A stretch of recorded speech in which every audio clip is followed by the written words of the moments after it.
Hello students, welcome once again to this channel.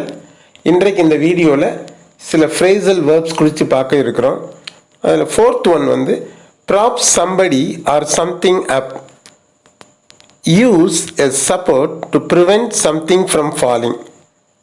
அதாவது ஒன்றை விழாமல் தாங்கி பிடித்தல் அல்லது விழும் நிலையில் உள்ள ஒரு பொருளை விழாமல் அதற்கு முட்டு கொடுத்து அதை தாங்கி நிறுத்துதல். இது ஒரு மீனிங்.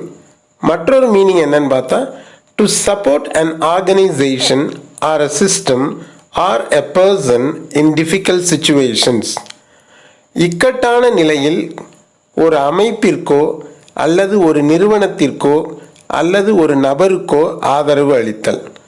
ஆக இந்த இரண்டு விதமான மீனிங்ஸ் இருக்குது. இப்போ நம்ம யூசேஜஸ் பார்க்கலாம். Number 1, we try to prop up the crumbling roof of our classroom. அதாவது எங்களது வகுப்பறையின் இடிந்து விழக்கூடிய நிலையில் உள்ள அந்த கூரையை நாங்கள் தாங்கி பிடிப்பதற்கு முயற்சி செய்தோம். அடுத்த usage, the slender stems of the plants must be propped up.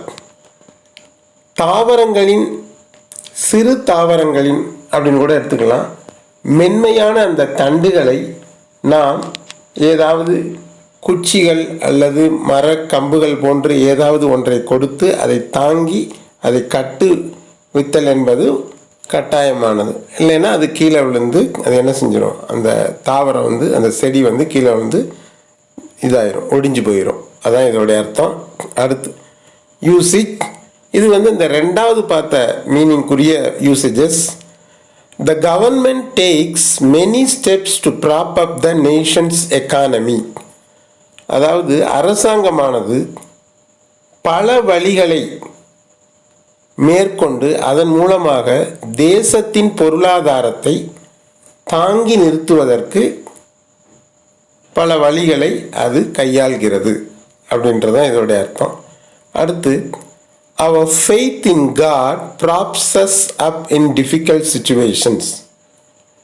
கடவுளிடத்தில் நமக்கு இருக்கிறதான அந்த விசுவாசம் அல்லது நம்பிக்கையே நம்முடைய இக்கட்டான கடினமான சூழ்நிலைகளில் நம்மை சோர்ந்து விடாமல் தாங்கி பிடிக்கிறது. இதுதான் இதனுடைய அர்த்தம்.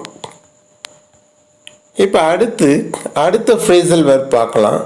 Fifth one, count on somebody or something. To trust somebody or something. ஒருவரை அல்லது ஒன்றை, ஒரு காரியத்தை அல்லது ஒரு பொருளை நம்புவது. இப்போ ஃபர்ஸ்ட் யூசேஜ் பார்த்தோம்னா, don't count on a promotion this year. அப்படின்னா என்னென்னா, இந்த ஆண்டு ஏதேனும் ஒரு பதவி உயர்வை கொடுத்து நீ நம்ப வேண்டாம். அப்படின்னா என்ன, இந்த வருஷம் உனக்கு எந்த ஒரு பதவி உயர்வும் கிடைக்காது, அதனால் அதை நம்பிக்கொண்டு இராதே. அதான் இதனுடைய பொருள்.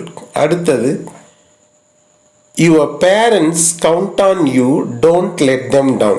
அப்படின்னா என்ன, பொதுவாக மாணவர்களை அல்லது குழந்தைகளை பெற்றோர்கள் என்ன செய்வாங்க, அவங்க நல்லா படித்து முன்னேறி வந்து பெரிய ஆளாகி நம்மளை கடைசி காலத்தில் நம்மளை நல்லா பார்த்துக்குருவாங்க, நம்மளை நல்லா கவனிச்சுக்கிடுவாங்கன்ற ஒரு நம்பிக்கையை குழந்தைகள் மேலே பேரண்ட்ஸ் பொதுவாக பெற்றோர்கள் வைத்திருப்பது வந்து அது இயற்கை. டோன்ட் லெட் தெம் டவுன்னா அந்த நம்பிக்கையை பாழாக்கி விடாது, வீணாக்கி விடாது, அவர்களுடைய நம்பிக்கையை போக்கி விடாது. அதுதான் இதனுடைய அர்த்தம். ஸோ இத்துடன் இந்த வீடியோ முடிவடைகிறது. மேலும் சில phrasal verbs-உடன் அடுத்த வீடியோவில் நாம் சந்திக்கலாம். Like, share and comment and subscribe our channel and click the bell button for more videos. Thank you.